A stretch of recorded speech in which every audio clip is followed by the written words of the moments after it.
Bienvenidos a la entrevista en línea que transmitimos en tiempo real desde la sala de redacción de la Prensa Gráfica en este martes 21 de mayo de 2013. Saludos a usted que nos acompaña a través de la prensagráfica.com, nos escucha en GD Radio del Grupo Dutriz o nos ve en Canal 95 a las 9 de la noche en cable de Tigo.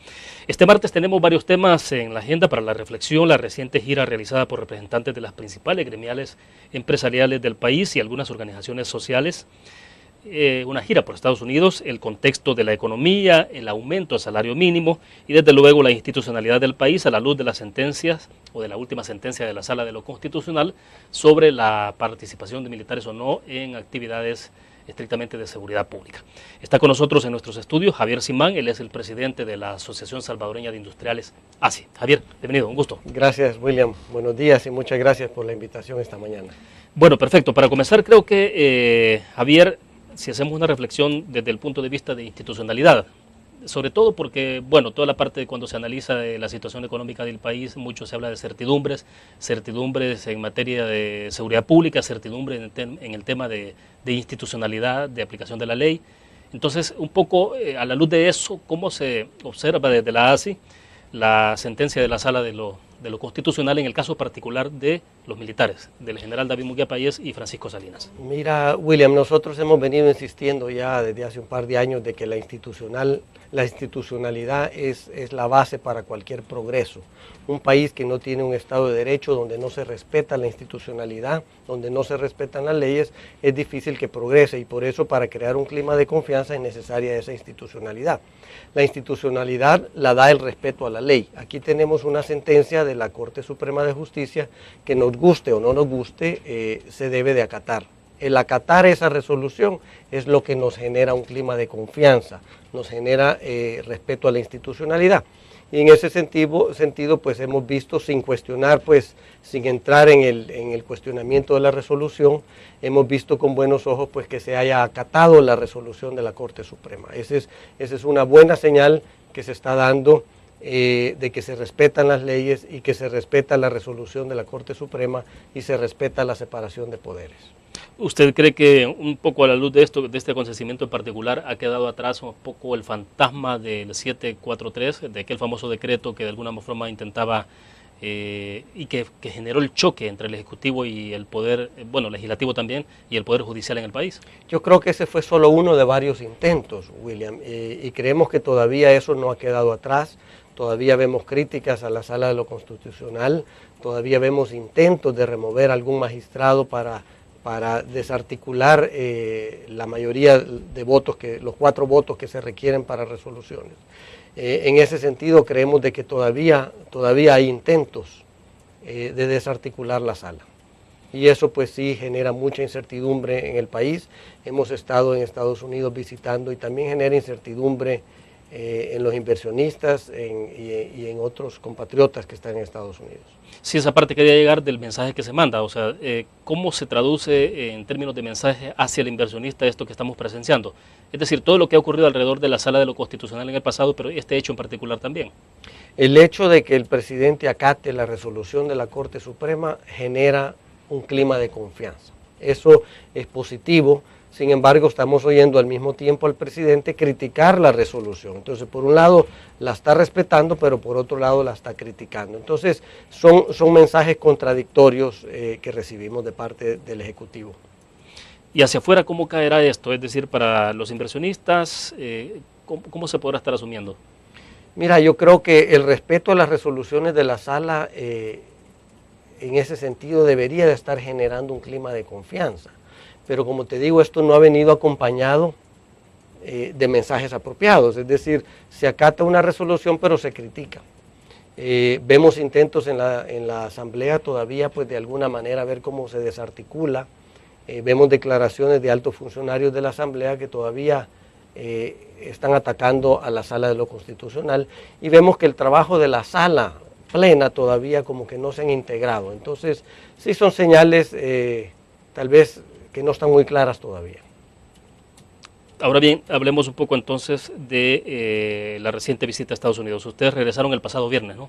Regresamos el jueves en la noche, hicimos una visita a Washington, a diferentes tanques de pensamiento, asociaciones empresariales, a legisladores, congresistas y senadores, a la comunidad salvadoreña, primero para promover lo que es las oportunidades en El Salvador, segundo para platicar un poco más a fondo sobre la problemática que vive el sector privado en este país, y tercero para ver de qué manera aseguramos las oportunidades del Fomilenio y del Asocio para el Crecimiento, que son dos grandes proyectos que Estados Unidos está apostando en El Salvador y tenemos que buscar la mejor manera de aprovecharlos.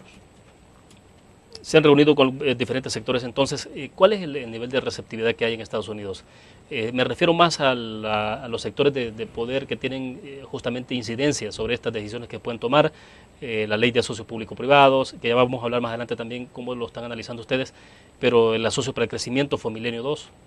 Mira, ellos están muy conscientes de la problemática que vive el país. Sorpresivamente ellos preguntan por la tregua, preguntan por el conflicto entre los órganos del Estado, preguntan por la corrupción, preguntan por la confrontación del presidente con el sector privado.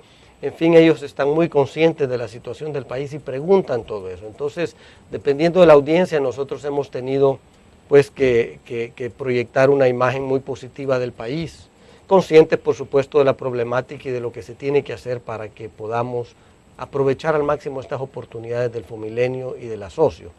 Entendemos también, nuestra gestión también no inició en este viaje. Nosotros desde el año pasado hemos estado visitando Estados Unidos a diferentes legisladores, especialmente con un tema particular que le llaman el TPP, que es un acuerdo transpacífico que le va a dar a Vietnam ciertas preferencias de comercio internacional con Estados Unidos. Eso nos puede afectar como país.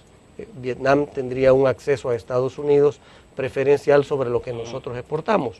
Entonces, desde el año pasado venimos haciendo visitas al Departamento de Estado, al Departamento de Comercio, al USTR, a diferentes oficinas de los Estados Unidos, y en todas esas oportunidades ellos han preguntado sobre la diferente problemática del país. Es decir, que ellos están muy conscientes de la situación del país y de los problemas que enfrentamos.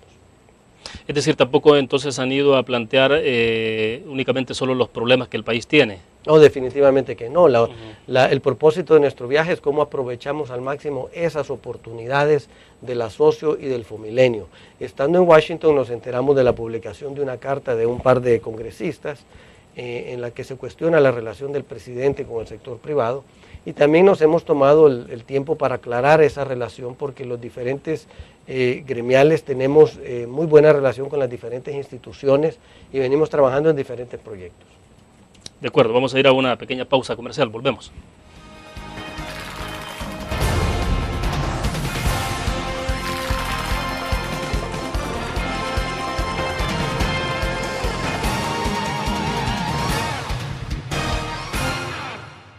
Ingresa gratis a un nuevo nivel de lectura. Desde tu computadora, busca en nuestra página web el link del kiosco LPG. Regístrate y listo. Escoge tu lectura.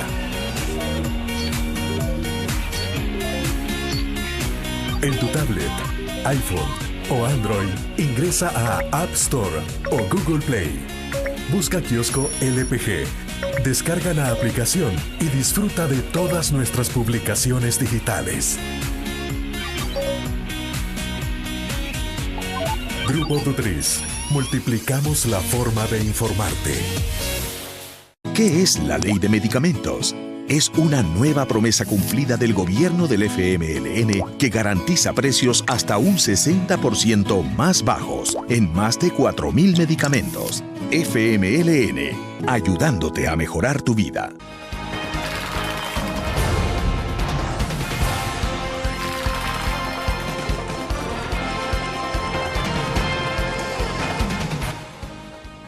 Reiteramos, este martes está con nosotros en nuestros estudios desde la sala de redacción de la Prensa Gráfica Javier Simán. Él es el presidente de la Asociación Salvadoreña de Industriales ASI. Estamos conversando en principio sobre dos temas importantes: institucionalidad del país y también de la reciente gira que realizaron a Estados Unidos.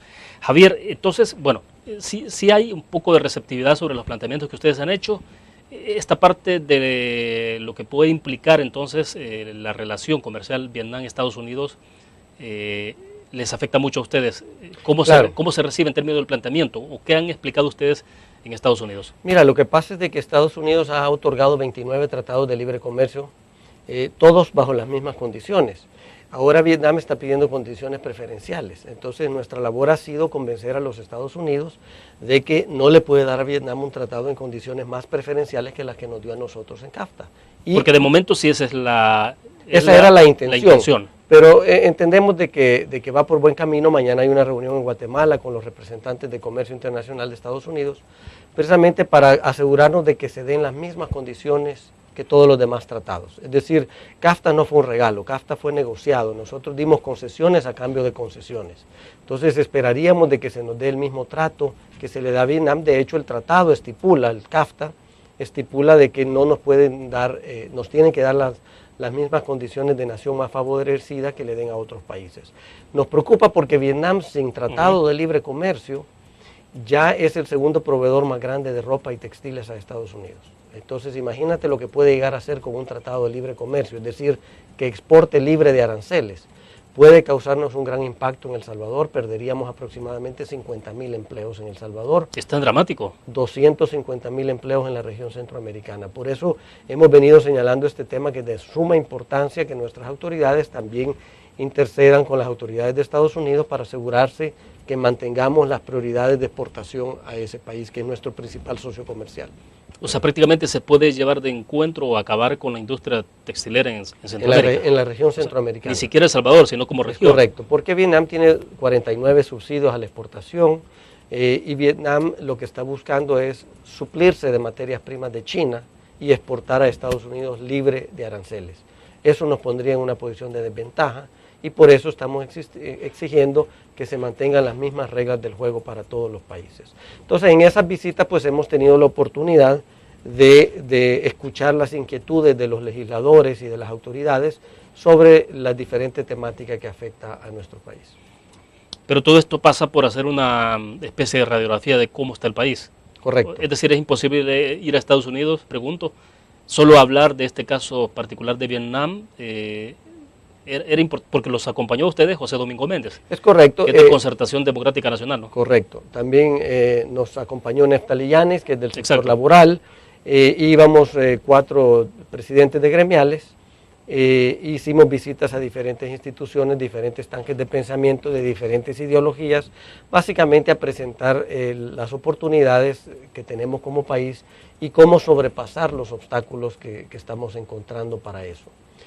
Nos reunimos con la comunidad salvadoreña, tuvimos un desayuno con los compatriotas salvadoreños que forman la Cámara Salvadoreña Americana de Comercio, muy interesante, salvadoreños muy exitosos, que han sido exitosos en Estados Unidos, William, por 2 razones.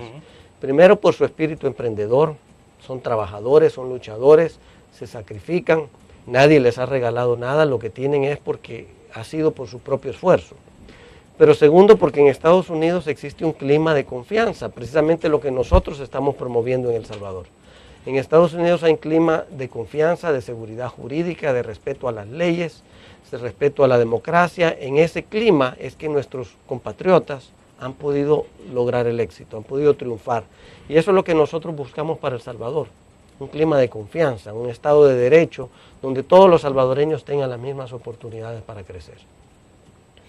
En este momento, ¿cuál es la radiografía que ustedes han hecho del país y entonces qué es lo que han expuesto en Estados Unidos? ¿Qué es lo que han dicho ustedes, es decir, de cómo ven El Salvador entonces, de cómo está evolucionando en términos de la democracia, de la actividad económica, la relación que hay entre el sector empresarial y también el presidente Funes? Que bueno, ha habido algunas declaraciones. La semana pasada leímos una entrevista que hubo también del embajador de El Salvador en Estados Unidos, en Washington, Rubén Zamora, hablando de que efectivamente en Estados Unidos hay preocupación por esa relación bastante tensa o tirante que hay entre el presidente Funes y los sectores empresariales. De hecho, estuvimos reunidos con el embajador Rubén Zamora e intercambiamos opiniones sobre ese tema. En realidad nosotros lo que hemos hecho es responder a las inquietudes que nos han presentado en las diferentes visitas. Por ejemplo, el tema de la tregua ha sido muy cuestionado. En ese tema nosotros todavía, los salvadoreños, William, no entendemos si esta es una tregua entre las maras o este es un acuerdo con el gobierno, ¿verdad? El gobierno no ha sido efectivo explicándolo, todavía existen dudas al respecto, existen muchas dudas en Estados Unidos sobre la legalidad de esa tregua. Y precisamente pues nosotros hemos expresado nuestra inquietud de que para que esta tregua sea sostenible, o esta iniciativa, ya sea tregua o acuerdo, sea sostenible, todos tenemos que saber cuál es nuestra responsabilidad para que no se rompa. Entonces no está claro cuál es el acuerdo. El tema de la economía se platicó mucho. Nosotros vemos cómo nuestra economía está estancada por razones políticas, ¿verdad? Cómo incertidumbre política, actuación de los políticos tienen a nuestra economía entrampada. Nosotros como empresarios básicamente pedimos que nos dejen trabajar, ¿verdad? Y en ese sentido en un clima de confianza. De acuerdo, vamos a la pausa comercial. Cuando regresemos ampliemos un poco más sobre este tema de estancamiento por razones políticas.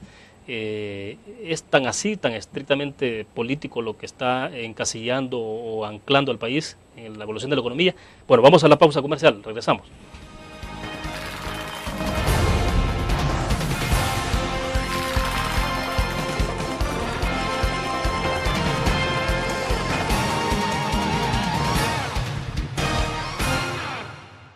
¿Qué es la ley de medicamentos? Es una nueva promesa cumplida del gobierno del FMLN que garantiza precios hasta un 60% más bajos en más de 4.000 medicamentos. FMLN, ayudándote a mejorar tu vida. Una nueva forma de vivir la información. GDA Live de Grupo Dutris. Ingresa a App Store o Google Play y descarga gratis la aplicación GDA Live. Ahora, busca en nuestros periódicos y revistas los iconos de GDA Live. Enmarca la imagen dentro de tu pantalla para animarla. Toca 2 veces la imagen para vivir la información en pantalla completa. Y recuerda que en el código ALIVE de la portada estaremos actualizando nuestras noticias. Con GDA Live, vive la información. Grupo Dutris, multiplicamos la forma de informarte.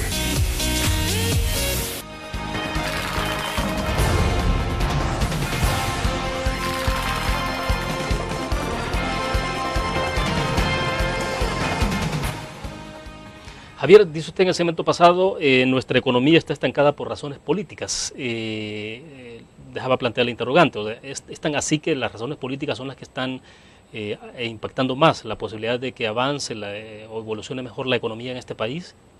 Mira, nosotros creemos que sí, porque la incertidumbre política no nos permite a nosotros, a los salvadoreños, desarrollar todo nuestro espíritu emprendedor. Además, se ha generado una burocracia y una tramitología excesiva, donde cada vez es más difícil hacer negocio en El Salvador. Y esto no solo lo dicen pues, los industriales, lo dicen todos los empresarios. Cada vez es más difícil obtener permisos, exportar, hacer trámites de importaciones, cada vez es más caro, es menos competitivo. Entonces nosotros vemos que nuestros legisladores, en vez de estar buscando resolver todos estos problemas que enfrentamos como nación, los vemos solamente buscando resolver sus propios intereses. Si tú evalúas la gestión de la Asamblea Legislativa, en su gran parte han sido medidas para lograr mayor control partidario de las instituciones o ha sido peleando conflictos con diferentes órganos del Estado. Es decir, son pocas las iniciativas de ley que realmente se han aprobado, que realmente tengan un impacto positivo en la economía. Y las buenas iniciativas, las iniciativas acertadas, algunas se han aprobado y no se han implementado y otras todavía están en discusión en la Asamblea Legislativa. El asocio para el crecimiento, el asocio público-privado, por ejemplo. Son iniciativas de ley que definitivamente van a permitir un marco jurídico para lograr mayor inversión en el país y todavía están entrampadas. Entonces, nosotros sí creemos de que el problema en nuestro país radica en la política. Es decir, no estamos haciendo política para beneficio de los salvadoreños, sino para beneficio de los políticos. Y creo pues que los salvadoreños merecemos mejor que eso. Lo que merecemos es mejor oportunidades y que se genere un marco jurídico y un clima de confianza para que todos los salvadoreños puedan desarrollar su creatividad y su laboriosidad. Sí. Javier, ¿y es imposible que la gestión, la administración de los temas políticos en el país dejen de un momento determinado de impactar la parte económica? O sea, ¿no se puede separar, hacer una separación de ambas cosas? Mira, yo creo definitivamente, William, de que aquí hay demasiada ideología de por medio, ¿verdad? Y tenemos que ser un poquito más pragmáticos y trabajar de la mano, ¿verdad? ¿verdad? Porque con este gobierno tenemos buenas iniciativas que están entrampadas en el escritorio de algún funcionario, que llevamos meses trabajando. Por ejemplo, la política industrial trabajamos 18 meses con diferentes instituciones, desde el Consejo Nacional de Energía, Ministerio de Economía, y una vez terminada se prometió lanzarla e implementarla, y a estas alturas no se ha ejecutado. Una buena política industrial que fomente, que fortalezca el tejido productivo y esté entrampada en el escritorio de algún funcionario. Ustedes la presentaron hace más de un año, ¿no? Se presentó en octubre del 2011. En ese entonces se lanzó. Casi 2 años. Casi 2 años. Ya una vez presentada, todo esto dependía de que pudiera desarrollarse. Es una política, no es una ley. Entonces, siendo una política, tiene que ser empujada por las diferentes instituciones del Ejecutivo. La única institución que realmente hemos visto que está tomando en serio las propuestas es el Consejo Nacional de Energía, con quien estamos trabajando, porque energía es uno de los costos más altos y que nos restan competitividad en la industria. Entonces, hay muchas iniciativas acertadas, William, que no se están ejecutando.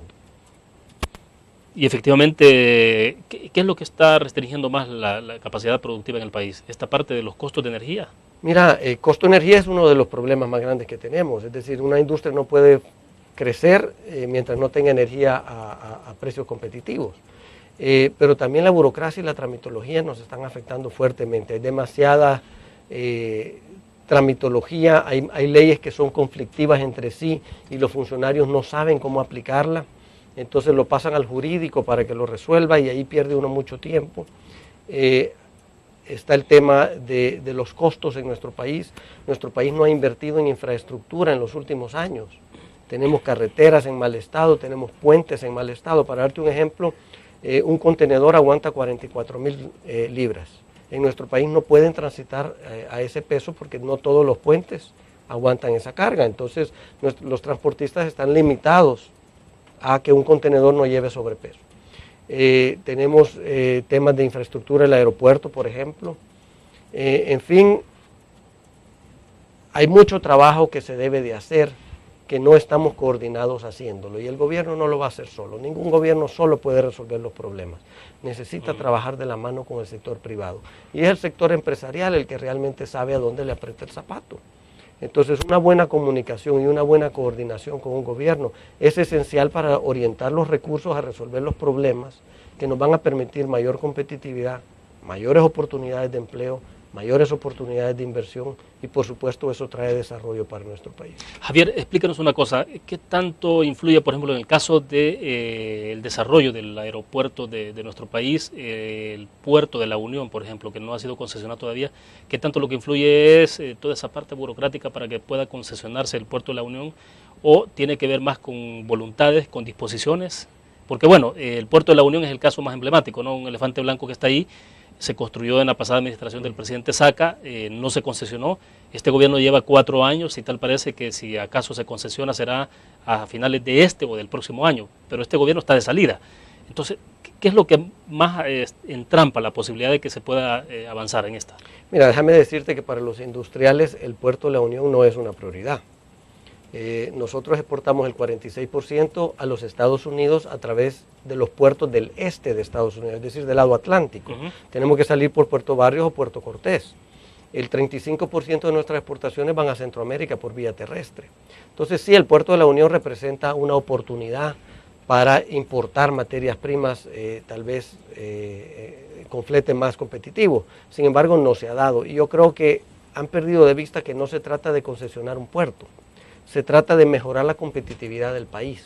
Eso implica evaluar el puerto Acajutla juntamente con el puerto La Unión. Porque si vas a concesionar el puerto La Unión y vas a obligar a todos los empresarios a importar y exportar a través de ese puerto a tarifas más caras que Puerto Quetzal en Guatemala, entonces no le estamos ayudando a la competitividad del país. Sí, porque la lógica indicaría de que si hay un puerto que está en el país, bueno, entonces el transporte sería mucho más barato, ¿no? Debería de serlo, o sea, entonces por eso ¿y puede ocurrir lo contrario? Claro, porque imagínate de que nosotros ahorita tenemos que ir por razones de aduana, hay que hacer viajes a Acajutla a revisar un embarque porque quieren que se presente a veces hasta el representante legal. Imagínate hasta Puerto La Unión, no tenemos una carretera apropiada hasta La Unión, una carretera de 4 carriles. Entonces, si concesionar el puerto va a ser más caro, entonces mejor dejemos el puerto como está. ¿Me entiendes? Es decir, lo que busca el país es mayor competitividad y no pueden pensar solo en concesionar el puerto, la Unión. Tienen que buscar ofrecer tarifas y rutas más competitivas para importaciones y exportaciones. Y eso implica tomar en cuenta también el puerto de Acajutla. Entonces, pero entonces estamos hablando de que en algún momento determinado el puerto de la Unión se puede convertir más en una amenaza para el sector industrial, por ejemplo, o para la economía en general, Sí, en lugar de ser un aliciente justamente a mejorar la productividad. Si ellos se concentran solo en concesionarlo porque lo tienen tirado y no se preocupan porque realmente sea una alternativa más competitiva de transporte marítimo, no tiene sentido, ¿verdad? Sería contradictorio. Bueno, vamos a otra pausa comercial, volvemos.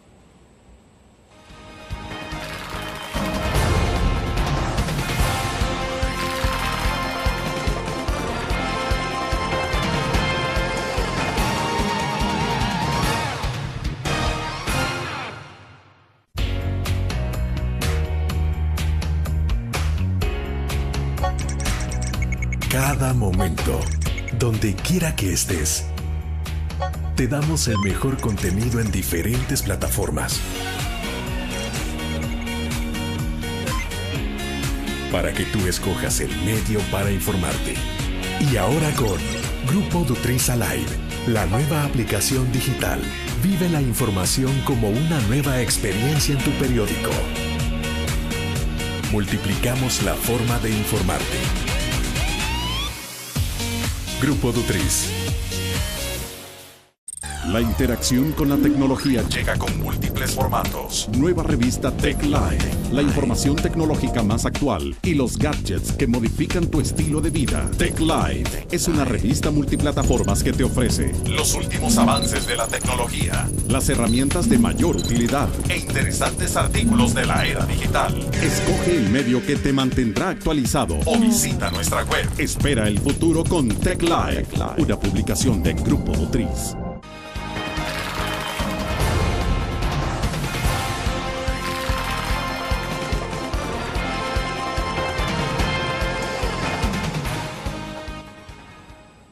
Bueno, continuemos con la parte del puerto de la Unión, porque bueno, colocado entonces en esa dimensión es bastante complejo cómo administrar un puerto. Digo, si lo que se pretende es aumentar la productividad de un país, que tenga un buen impacto en el desarrollo económico. Mira, en el tiempo que tenemos el puerto tirado, los puertos vecinos han hecho grandes inversiones para mejorar su infraestructura y están siendo competitivos en las tarifas que ofrecen de fletes marítimos. Entonces, hay que buscar un operador del puerto La Unión que pueda ofrecernos rutas y fletes más competitivos, porque eso es lo que le va a dar competitividad al país. Concesionar por concesionar no necesariamente nos va a traer competitividad. Ahora, ¿qué está pasando con otras disposiciones, Javier, que tienen que ver y que tienen que ver justamente con la integración centroamericana? Bueno, el acuerdo de asociación con la Unión Europea está por ahí, todavía no ha sido ratificado por la Asamblea de nuestro país, ¿no? Estamos esperando que lo ratifique. En algún momento estuvo con nosotros también hace un poco más de una semana Estefano Gato, el encargado de negocios, y hablamos del tema, y él ponía un poco en perspectiva el puerto de la Unión a propósito en esa entrevista, que decía que ellos observaban más el puerto de la Unión como un puerto regional a nivel centroamericano, ni siquiera visto como para la zona oriental o para el país, sino para toda la región centroamericana. Es que esa era la idea, William, del puerto, y creo que todavía debería de ser ese el objetivo, pero para que ese sea un puerto regional necesita la infraestructura regional, ¿verdad? Carreteras, fácil transporte en las fronteras, ¿verdad? Bueno, pero interesante porque en medio de esto, ayer leíamos, por ejemplo, la noticia de que China Continental está ya dispuesta a invertir $30.000 millones para construir otro canal, ¿no? En Nicaragua. Es decir, son iniciativas en este momento, pero, o sea, ¿qué está pasando? O sea, la región se está moviendo, pero ¿y El Salvador? Eso es lo importante de señalar, William, que los demás países de Centroamérica se están moviendo a manera de ofrecer servicios regionales. Y nosotros nos estamos quedando atrasados como país, ¿verdad? Todavía tenemos muchos problemas internos, por ejemplo, tú, no sé si lo mencionaba, pero el FONAT que se ha implementado, el fondo ese de atención a las víctimas de accidentes de tránsito, está siendo un problema muy serio en nuestras fronteras, ¿verdad? Tanto con el transporte particular como con el transporte de carga.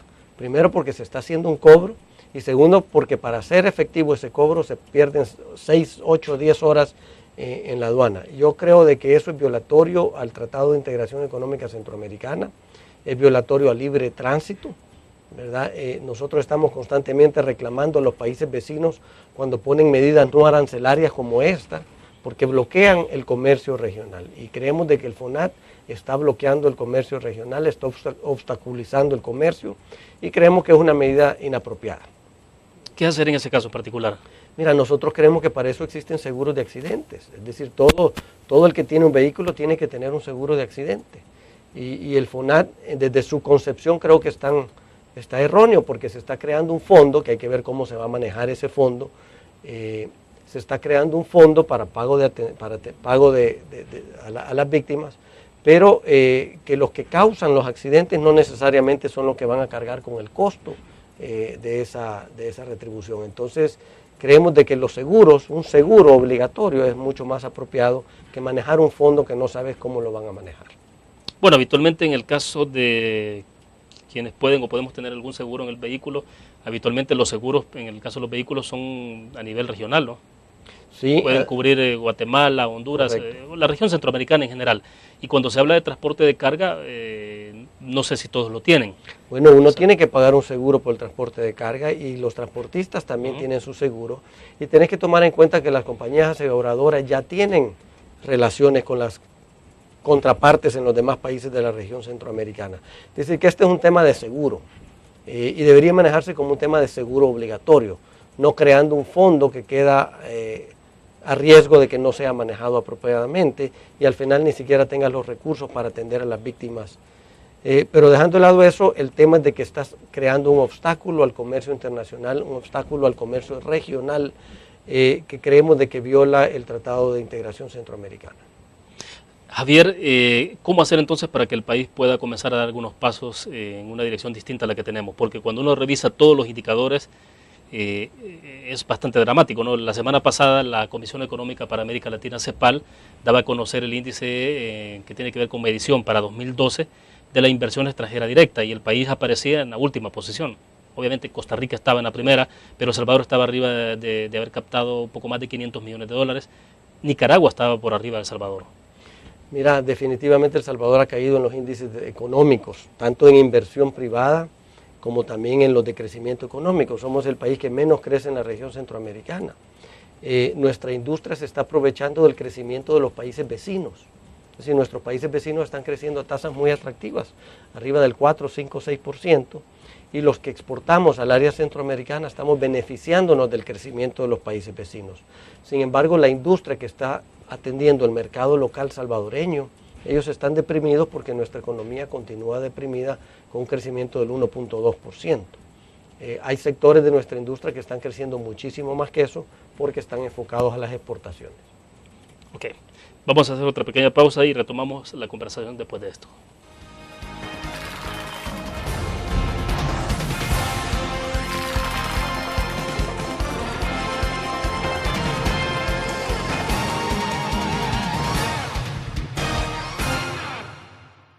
Un graficionado no olvida la historia, y aunque perdió una y otra vez, no perdió el orgullo. El graficionado se levantó entonando su grito de batalla, respirando gritos de gol y celebrando las épicas victorias. Un graficionado cree en la magia de la camiseta y mantiene viva la ola de fe, porque el graficionado sueña con volver a un mundial. El gráfico lo hacemos por deporte.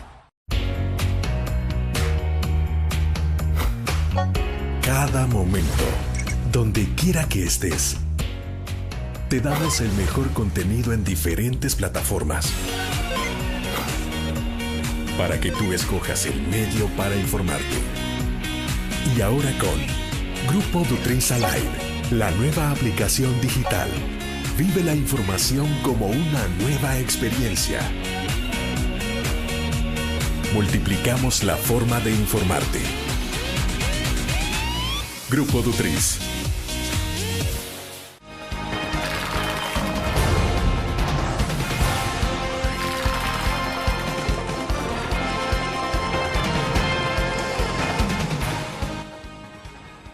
Javier, ¿es posible encontrar algunas claves para poder desentrampar la situación en que se encuentra la economía en este país? Me decía en el corte comercial, bueno, tener una varita mágica es difícil, ¿no? O sea, creo que de todas maneras tampoco se aspira a esas pócimas mágicas en economía, pero hay como ciertos elementos que pueden reactivar una economía de un país y que ustedes lo saben perfectamente como empresarios.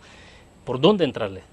Mira, creo que estamos entrando en un círculo vicioso y tú puedes romper el círculo vicioso en cualquiera de sus puntos.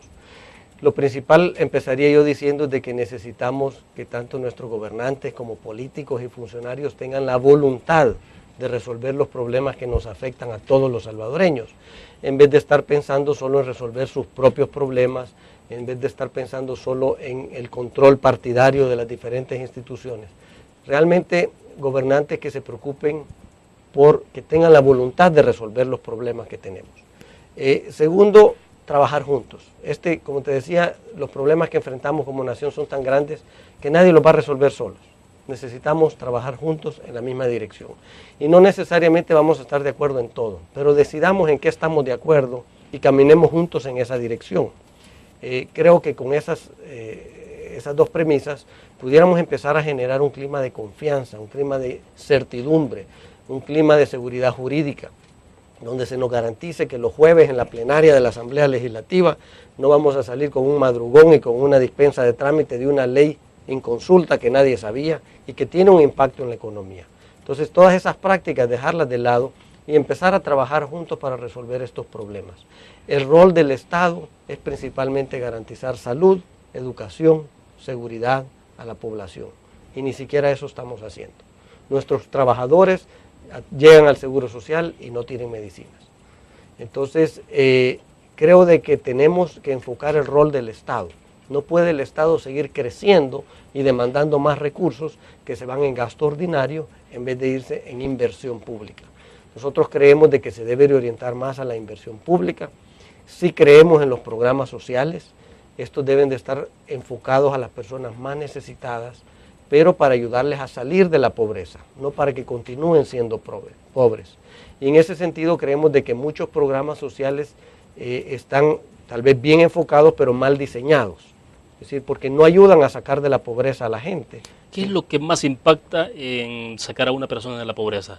El trabajo, William, el trabajo. La generación de empleo. Generación de empleo. Y nosotros creemos que los salvadoreños somos orgullosos y no nos gusta que nos mantengan. El salvadoreño quiere sentirse bien, quiere tener una mejor vida gracias a su propio esfuerzo, no a que lo están manteniendo. Entonces, lo que podemos hacer nosotros es generar oportunidades para todos, darle a todos las mismas oportunidades, pero no darle prioridad a nadie. Y ahí es donde nosotros hemos insistido, por ejemplo, con el tema de los mareros, el tema de la tregua, que nosotros no le podemos dar prioridad a los mareros sobre los jóvenes honestos que están esforzándose por encontrar un trabajo digno. Lo que sí podemos hacer es ayudar a los mareros con educación y con capacitación para que tengan empleabilidad, para que tengan la misma oportunidad de emplearse, ¿verdad? Pero no podemos dar prioridad a ellos sobre otros. ¿Ustedes perciben que eso ha ocurrido en los últimos años?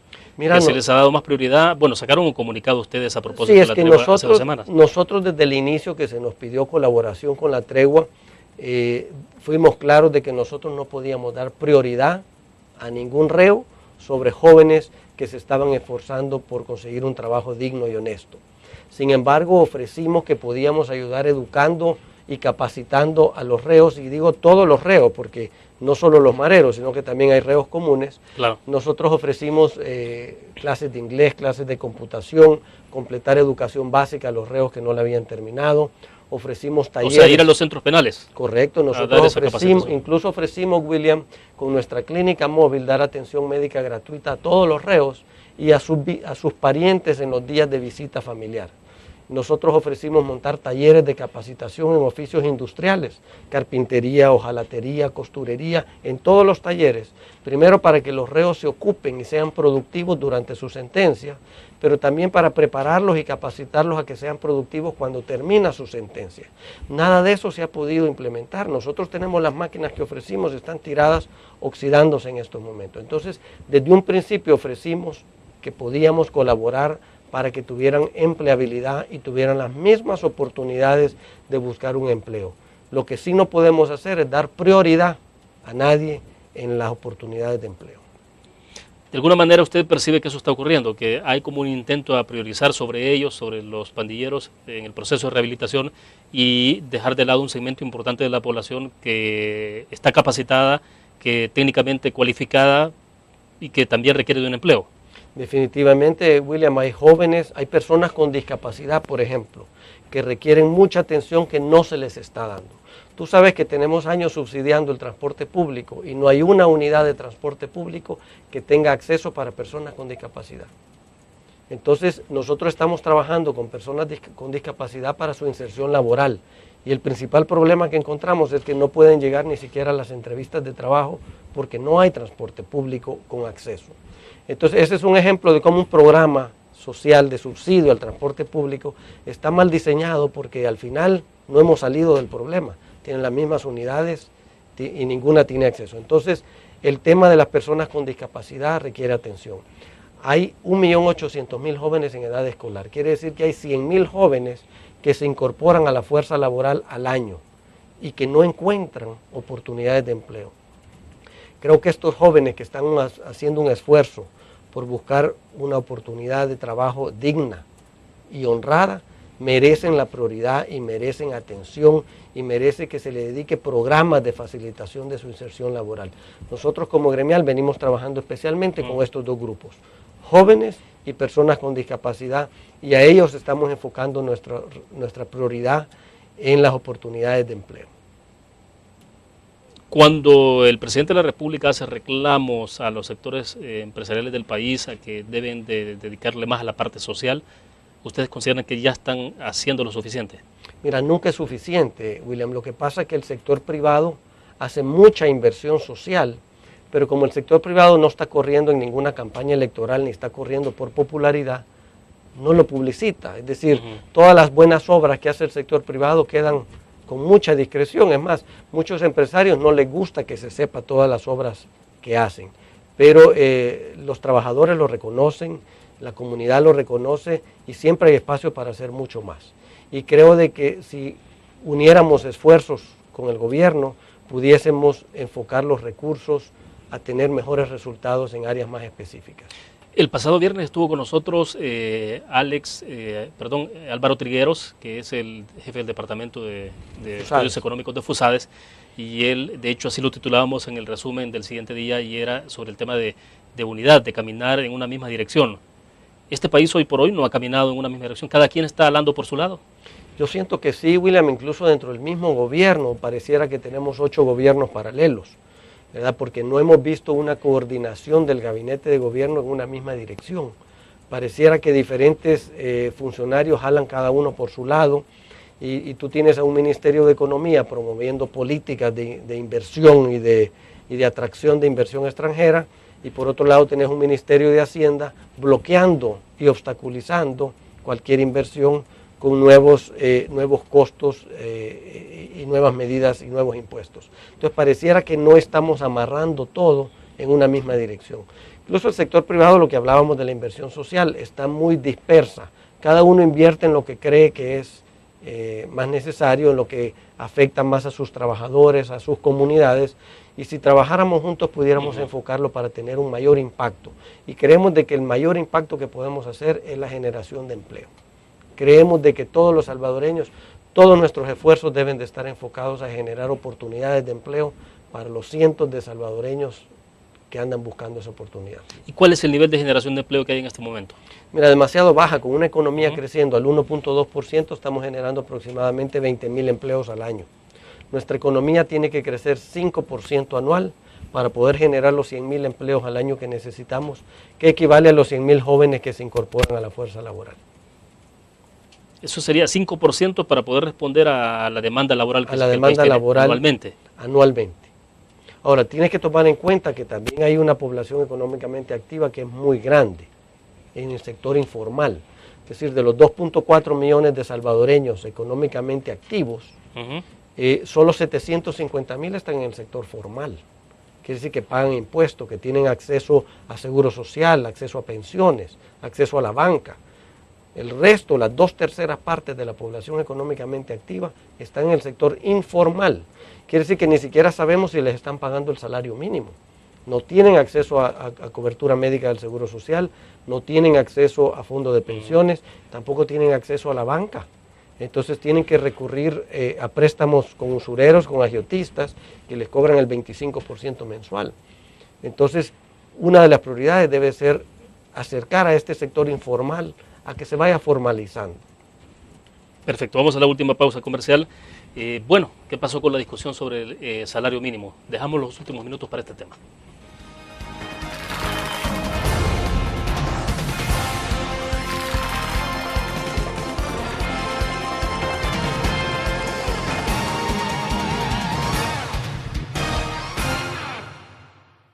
Una nueva forma de vivir la información. GDA Live de Grupo Dutriz.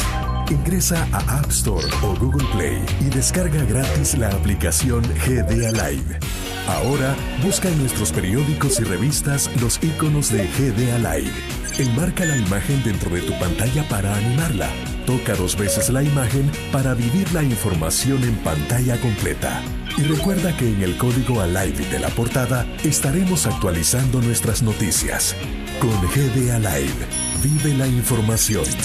Grupo Dutriz, multiplicamos la forma de informarte.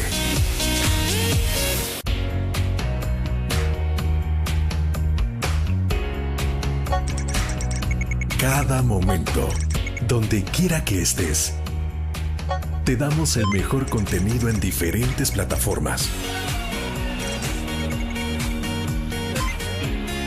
Para que tú escojas el medio para informarte. Y ahora con Grupo Dutriz Alive, la nueva aplicación digital. Vive la información como una nueva experiencia en tu periódico. Multiplicamos la forma de informarte. Grupo Dutriz.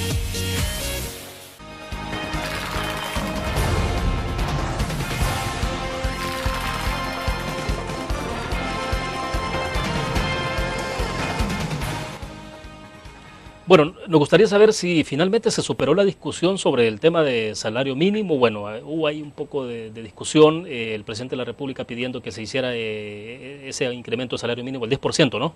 Que se hiciera en 2, debo entender que pidió que se hicieran en dos escalones nada más, y había una propuesta que se hiciera en 3, y un acuerdo que se tomó del sector privado dentro del Consejo Económico y Social, debo entender, pero bueno, el presidente tiene la última palabra. ¿Y en qué quedaron finalmente? Bueno, en realidad, William, la última palabra la tiene el Consejo del Salario Mínimo, es decir, el Consejo del Salario Mínimo es tripartita, del sector laboral, el sector privado y el sector gubernamental a través del Ministerio de Trabajo.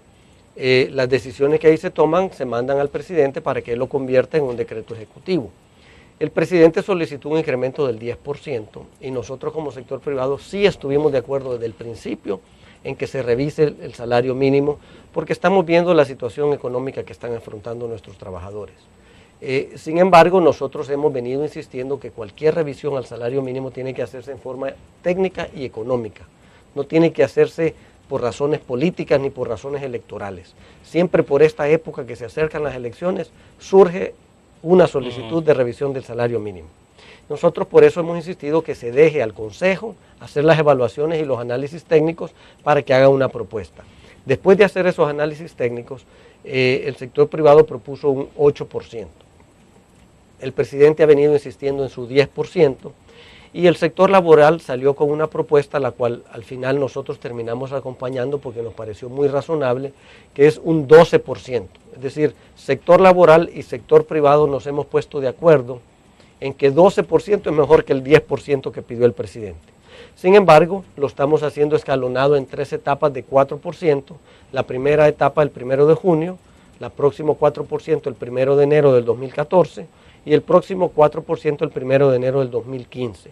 La razón por la que apoyamos esto es porque primero es escalonado, no te golpea al sector privado, ¿no? a las empresas, y segundo porque saca este tema de cualquier campaña electoral, ya sea la del 2014 o la de municipales y legislativas del 2015.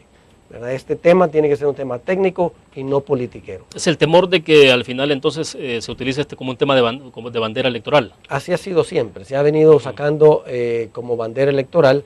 Pero ustedes lo que pretenden es que no se utilice de esa forma. Que se resuelva de manera técnica y económica, es decir, el sector privado y el sector laboral estamos de acuerdo en un 12% en 3 escalas de 4%.